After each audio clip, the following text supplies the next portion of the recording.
Okay, so our topic is the evolution of mobile devices from bag phone to smartphone. Mobile devices are just our standard communications devices, the phones that you use to text, call, play games, all that sort of stuff. I'm Jillian. I'm Darrell. I'm JaDrian. I'm Chelsea. And I'm Chris.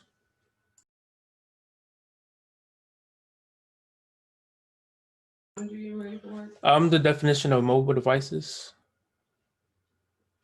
So mobile phones, also called cell phones or smartphones, are wireless handheld devices that are mainly used as a form of communication.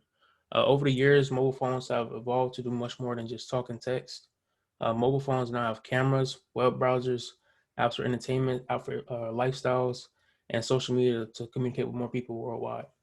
Mobile phones are typically connected to a public switch telephone network through usually one or two categories, or cellular telephone systems, or global-based cell phone telephony. Mobile phones that operate over the cellular network have towers across cities and rural areas to get service to text and use the internet. These cell towers also provide internet, like I said, to the phone, and then user can then access things like the internet, anything that requires internet regularly. Major aspects in the evolution of mobile devices. So when discussing major aspects that contribute to the evolution of mobile devices, you want to talk about the change in purpose. So over time, mobile phones have been used for different things. So initially, they were strictly used for verbal communications, and over time, they started being used for calling, texting, emailing, taking pictures, social media, and internet access. This change in purpose drastically changed how mobile devices look and operate. So you went from using flip phones with buttons to what we know today as our regular iPhone.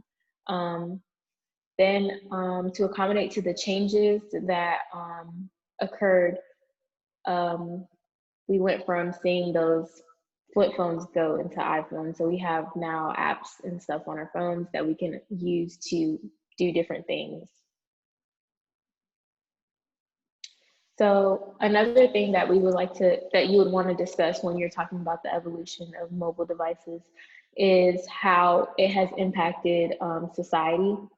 Mobile devices have changed how people communicate in the world, and it has changed the efficiency in communication throughout the world. Due to the efficient communication, productivity has increased tremendously throughout the world. Information gets spread instantly due to everyone having internet access, whereas prior to that, it would be like newspapers and stuff. The heavy influence on social media, the heavy influence of social media on society is another aspect you would want to consider when you're talking about the impact on society, because social media itself has had a great impact on our society today all throughout the world.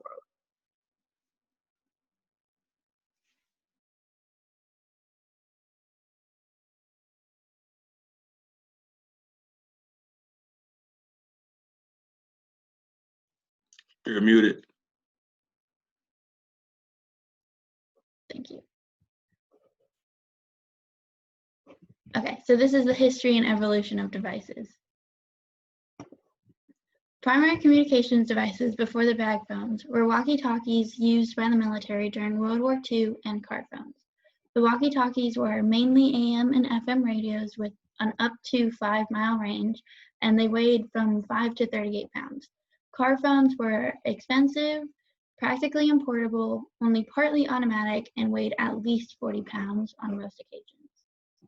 As shown by the cost timeline up here, throughout the years there's been a sort of upside down bell curve. They started out expensive, around $3,000 to $4,000, got cheaper as more were made, and are now starting to become expensive again, ranging from $1,000 to $2,000.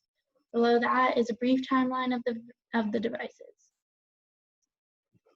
During the 80s, the primary goal was to increase talk time, distance, and decrease the weight and size of these devices. In this decade, we see the first device to achieve international coverage, the Nokia Mobiler Senator, right here. We also see the first handheld phone weighing only 2 pounds by the by Motorola, it's the Dyna TAC, and the Micro TAC, which is right here, is officially the world's first flip phone, and it was also developed by Motorola. This decade was responsible for creating the first ever smartphone, which is right up here. It's the IBM Simon, and that was capable of being a personal digital assistant, pager, fax machine, and communications device. Furthermore, there was development of 2G data from the Motorola International 3200, the clamshell device, which is what we now know as the flip phone, text messaging, a full keyboard given by the Nokia Communicator 9000, pre-installed picture messaging, limited web access, a GPS system, and a camera feature, which was given by the Kyocera visual phone. This covers the first 20 years of the 21st century, and that includes the first device capable of multimedia messaging with a camera. That's going to be the Sprint Sanyo 5300 in North America. There's also more developed smartphones, the development of fashion phones, which was really the first time we ever cared about how our communications devices looked, full web access, 3G and 4G data, touchscreens, retina display brought by the iPhone 4, which allows for pixels to not be visible in pictures anymore. And in the second half of this 20 years, it just mainly includes improving upon many of the developments made in the first 10 years. Improvements include bezel-less screen, making what we now know as edge-less screens, a notch, which is included at the top of most phones and has a speaker on it, improved runtime, improved high dynamic range capabilities, which provide better picture quality, facial and fingerprint biometrics, gestures, bigger screen sizes, and folding capabilities, shown by the Samsung Galaxy Fold, which, although has poor durability and software development, could likely be the future of mobile devices. So this is current innovations of mobile devices. So some of the innovations that mobile devices have currently been working on as far as just making it better is the size of the phones. Like phones are getting smaller now, and they were very big compared to the ones back when they first started to get developed, like the Motorola brand phones, the Nokia phones. And plus they're more user friendly to anybody in the world nowadays. Anybody can have a phone, anybody can use a phone, doesn't matter what age you are. Doesn't matter. The function of the phone has definitely gotten quite more extensive as far as what the phone is capable of doing, like as far as internet capability, looking up actual information, apps, different updates to the operating systems, which make it even better as far as the functionality of the phone goes. Then you got something called 5G, which is another cellular network, which allows for better connectivity over a wide range of area, which means that you can do a lot more stuff with your phone in more areas that it wasn't available before. And it's just expanding what phones can do and how they're going to be used in the future.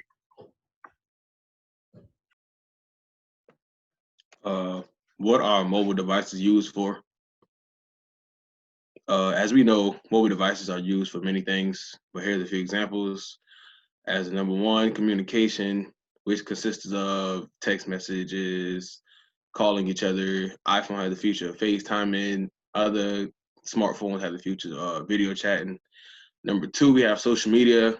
As everyone's on social media, it's a way to keep communicating with each other and posting pictures and things.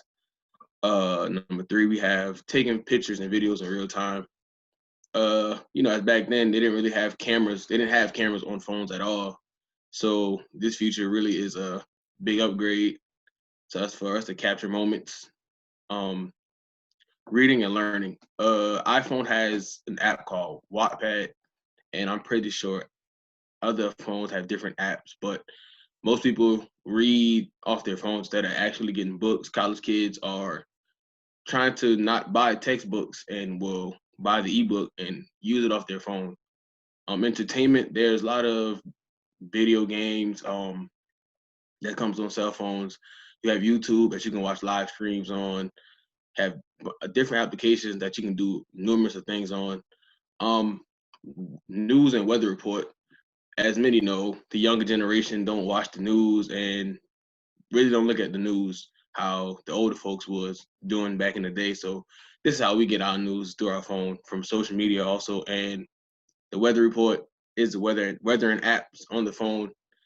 Alarms, stopwatches, timers, and clocks. Back in the, back then they had those desktops or dresser top alarm clocks and clocks. But us young folks, we don't use those type of things. We still on our phone 24/7. So we just make it easier to set an alarm on our phone. Calendar, notes, reminders. A lot of college kids use this feature. To mark down dates for our due dates. When we're in class, taking notes on our cell phones, set reminders for us to do certain things at a certain time on a certain day. Navigations, instead of buying those expensive GPSs, we just navigate on our phone. It makes it much easier. And plus, like I said before, we're always on our phone 24/7. So it just make it much easier. And the address book, basically a contact. Instead of walking around with paper and pencil and a notepad all day trying to write people's name and number down, we just simply pull up our phones and we can store somebody's name, number, email, everything about them in just under a minute. And of course, there's plenty of other things that cell phones could be used for, but hey, that's just a few examples.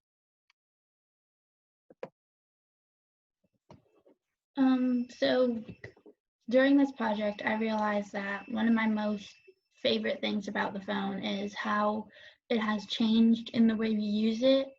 Phones were first developed just to communicate with people over not even that long of distances as seen by the radios. And now we use them for so much more, as Darrell was talking about. We use them for entertainment, alarms, news, weather, all sorts of things. And I feel like that's really interesting.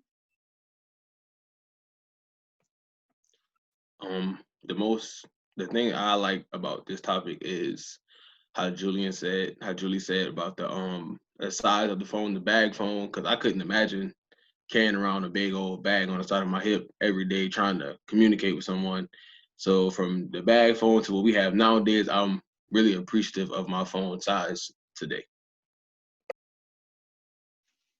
I would say what I found the most interesting about this topic is probably how drastic the phone changed, like the outlook of the phone has changed over time, especially within the past decade.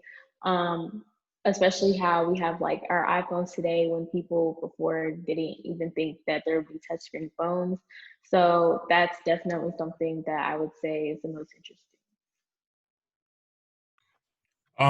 Probably the most interesting thing I find about this project, I mean, it's just like when I was looking up most of the innovations, just looking at the future of the way phones are going to be used in the foreseeable future, as far as just in more of a professional setting, more of a more important setting where computers could be rolled out in a sense, and how we have different software that could actually help you utilize most of the features of a phone in a more of a business setting in the future. So that's what I found interesting.